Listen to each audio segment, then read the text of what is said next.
Hi kiddos, today we're going to be talking about classifying quadrilaterals, okay? So if we turn to page 567 in our math books, we're going to be on lesson 10.4. Now, our learning objective is that you will classify quadrilaterals based on the presence or absence of parallel or perpendicular lines.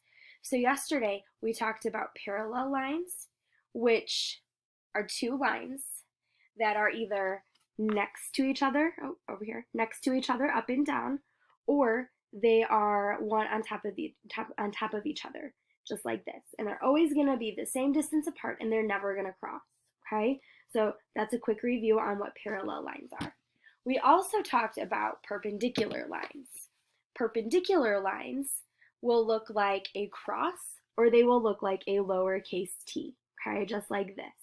And what's special about perpendicular lines is that in the middle, they will each meet to make a square. So that means that they are all right angles. This is a right angle, this is a right angle, this is a right angle, and this is a right angle. Okay, so this is a perpendicular line.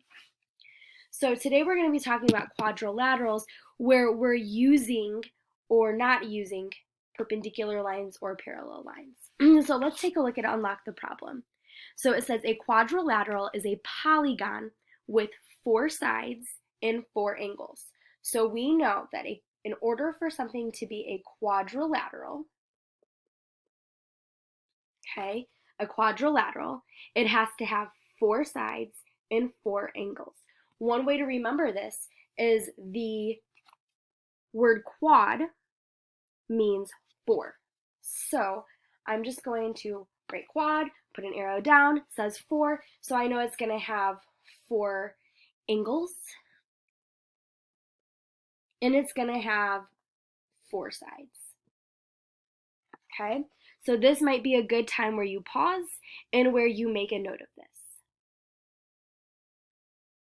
Okay, so continuing on into our books, it says quadrilateral ABCD is a possible name for the figure shown at the right. So if you look in your book to the right side, you will see a quadrilateral that looks like this, okay? And it will have A, B, C, and D in it, okay? So it's going to look similar to that. It says quadrilateral ACBD is not a possible name since points A and C are not endpoints of the same side. So what they're saying is that we cannot name this quadrilateral A right here, A right here, and then C up here because they do not fall on the same line. So it doesn't go AC or AC, it goes AB, CD, or AD, CB. So wherever you're starting, you have to go to a letter or a point that is on the same line. So you can either move like this or you can move like this. Okay? So that's all that's saying. That paragraph is saying right there. The next paragraph says, assume that line segments that appear to be parallel are parallel. Okay, so if we take a look at our picture, we have a blue caption below our picture. It says the tick marks on the line segments show that they have the same length. So here we have two line tick marks, and we have two line tick marks here. These tick marks tell us that this line is the same length as this line.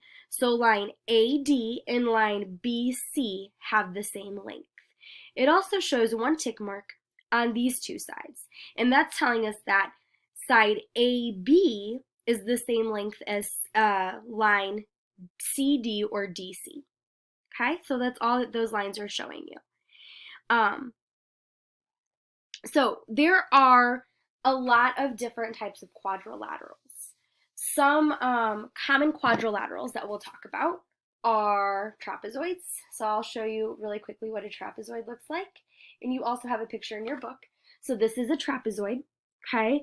So we have at least one pair of parallel sides here. So this right here is a line that is parallel to this line, okay? So our top line is parallel to our bottom line. We have one pair of parallel lines. One pair of parallel lines. And remember that this symbol right here means parallel, okay? All right, the next quadrilateral that I would like to talk about is a parallelogram, okay? So a parallelogram, you also have a picture of this in your book on page 567. And this looks similar to the first one I showed you, okay, as you can see. So what is special about a parallelogram is that they have two pairs of parallel sides. So this side is parallel to this side, and this side is parallel to this side. Okay, so we have two pairs of parallel lines, and we also have two pairs of sides of equal length, meaning that this side is equal in length to this side. They're the same size. Okay, this line and this line are the same length. And we also have this side and this side, which are equal lengths, meaning they measure the same. Okay? All right, the next one we're going to talk about is a rhombus. Now, a rhombus and a parallelogram look very similar. However, a rhombus looks more closely like a square, where a parallelogram looks more like a rectangle. The only difference, though, is that they're slanted, where rectangles and squares are more straight. A parallelogram is like a slanted rectangle, and a rhombus is like a slanted square, okay? So if we take a look at this rhombus, we have one tick mark on each side. Now, this means that all four of our sides are the same length, just like a square, okay? And it also tells us that we have two pairs of parallel sides. So this top side is parallel to our bottom side. They can keep going and they will never cross. This side is parallel to this side. And again, that means that this side and this side will continue to go, and they will never ever cross. They will never ever meet. Okay? Next up, our next quadrilateral is a rectangle. Okay? So, a rectangle, we are all pretty much familiar with what a rectangle is. Okay? This is a rectangle. So what's special about a rectangle is that we have two pairs of parallel sides. So this top side is parallel to the bottom side, and this side is parallel to this side. They can continue to go, and they will never cross with the side that is opposite of it. Okay? We also have two pairs of sides of equal length. So this side is the same length as the bottom side, and our right side, or your left side, my right side, is the same length as the left side, my left side, your right side. Okay, and then something a little bit different from the trapezoid and the parallelogram and the rhombus is that rectangles also have four right angles. Okay, so that means that they make 90 degrees. And last but not least, we have a square. And a square, just like the rhombus, is going to have four sides that are equal length.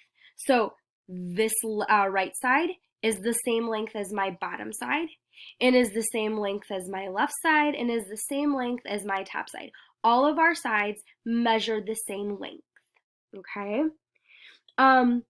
Not only do they have four sides that are the same length, but they also have four right angles. Each angle makes a 90-degree angle, or a right angle. And last but not least, we have two pairs of parallel sides. So this side is parallel to this side. They can keep going and they will never cross. And my top line and my bottom line are also parallel. So those two lines can keep going on forever and they will never cross. I think that's really cool. Okay, so let's take a look at our activity 1. All right, activity 1 says identify right angles in quadrilaterals. So here you're going to need some colored pencils. They recommend getting a red colored pencil, a blue colored pencil, and an orange colored pencil. Okay, so let's take a look at our first quadrilateral on the very far left side of your page. So it looks to me like that might be a rectangle. And then the one in the middle looks to be like a parallelogram. And then the third one on that top row looks to be like a trapezoid. And then in our bottom row, we have an irregular polygon, one that we have not discussed yet because it does not follow those typical rules of those common quadrilaterals. Then we have a rhombus. And then it looks like that could be a trapezoid because we have at least one pair of parallel sides. And then we have another irregular polygon. Okay, so let's take a look at what our quadrilateral color guide says. So it says color any shape red that has exactly 4 right angles. So we're looking for those boxes in the corner of our shapes that look like this. Okay, so we have to have 4 of these, oops, wrong side, 4 of these right angle symbols in all 4 corners in order for us to color that in. And there should only be one of those. Okay, so I'll give you a second to do that. Okay, so our next one says to color a shape blue if it has exactly 2 right angles. So again, you're looking for those blue little right angle symbols in the corner. We should have 2 of those. Two right angles. And there should only be one shape that we color in blue. Okay, and then our last one says color the shape orange if it has exactly 1 right angle. So again, you're looking for one of those right angle symbols in the corner of your shape, and there should only be one of those. So you should have 3 colored in, and you should have 4 not colored in. Okay? All right, let's move on to activity 2. So activity 2 says use a Venn diagram to sort quadrilaterals. Write the names of the quadrilaterals in the Venn diagram. Okay, so first let's take a look at no parallel sides. So I have no parallel sides written on my whiteboard. Okay, so I'm going to take a look at my shapes up at the top, my quadrilaterals. So I see quadrilateral F, G, H, and E. Well, I see that side FG and EH are parallel, and lines side FE and GH are parallel. So that doesn't really fit that they don't have parallel sides, so I'm not going to put that in there. Then I see BC is parallel to AD in my middle shape, my rectangle, and I see side BA and CD are parallel to each other. So that doesn't really fit our no parallel sides either. Next I have quadrilateral PQRS. Now I see that it looks like RS and QP could be parallel. But if I follow my line through, so I might even take a pencil. Let me see if I have a pencil here. I might even take a pencil, which I'll show you guys how I do this after I draw it in. I'm going to just continue my line. Because if I continue my line, if they ever do cross, I should be able to see. And look at that. So I'm going to cover up my answers. But as you can see, I continued my line, and eventually they do cross right here. So although they look to be parallel, they really aren't. So I am going to put that in no parallel sides. And I only have about 29 more seconds, so I'm going to end the video here. I hope that gave you at least a good start on the lesson. And if you have any questions at all, kiddos, please feel free to Zoom chat me, and I would be happy to go over anything that you still do not understand. All right, I miss you guys, and I can't wait to Zoom chat with you later. All right, I'll talk to you later.